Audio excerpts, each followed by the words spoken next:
گرمی کی تیز دھوپ، جلسا دینے والا سورج اور خالی جیبیں۔ ایسے میں بھی اگر کوئی عورت اپنی ساس کا ہاتھ تھامے عزت کے ساتھ روزی کمانے نکلے تو وہ صرف ایک بہو نہیں بلکہ ایک بہادر سپاہی ہوتی ہے۔ یہ کہانی ہے پریا اور ساوتری کی، جن کے پاس نہ دولت ہے نہ آسائش، مگر ان کے دلوں میں ہے محبت، حوصلہ اور وہ طاقت جو کسی بھی طوفان کا مقابلہ کر سکے۔ چوڑیاں بیچتے بیچتے ان کے خواب ٹوٹنے کے بجائے اور مضبوط ہو گئے۔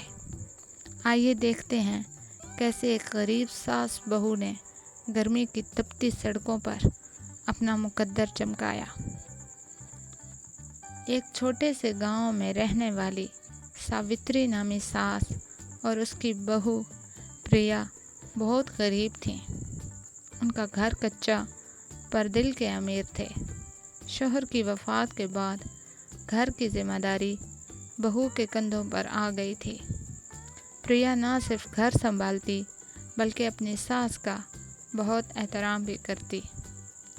گرمیوں کا موسم تھا، سورج آگ برسا رہا تھا، لیکن پریا اور ساوتری روز صبح سورج نکلنے سے پہلے چوڑیاں، رنگین کلپ اور دوسرے چھوٹے زیورات سجا کر گاؤں کے بازار میں جا بیٹھتی۔ پریا گاہکوں سے ہنس کر بات کرتی اور ساوتری چوڑیاں ترتیب سے لگاتی۔ لوگوں کو ان کی ایمانداری اور نرم گفتاری بہت پسند آئی۔ ایک دن ایک شہر کی عورت نے ان سے بہت ساری چوڑیاں خریدی اور کہا، اگر تم دونوں محنتی ہو میں تمہاری مدد کرنا چاہتی ہوں۔ اس عورت نے سوشل میڈیا پر ان کی ویڈیو پوسٹ کی۔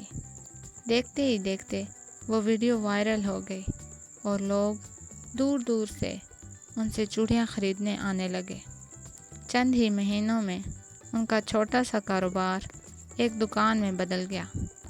پریا اور ساوتری نے محنت اور محبت سے ثابت کر دیا کہ حالات چاہے جیسے بھی ہوں، اگر ساتھ ہو تو کامیابی دور نہیں۔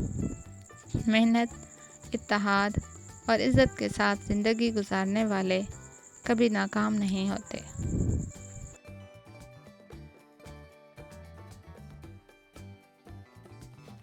اگر ویڈیو پسند آئی ہو تو ہمارے چینل کو سبسکرائب کریں اور اسی طرح کی جادوئی، اخلاقی اور لوک کہانیاں دیکھنے اور سننے کے لیے بیل آئیکن دبائیں۔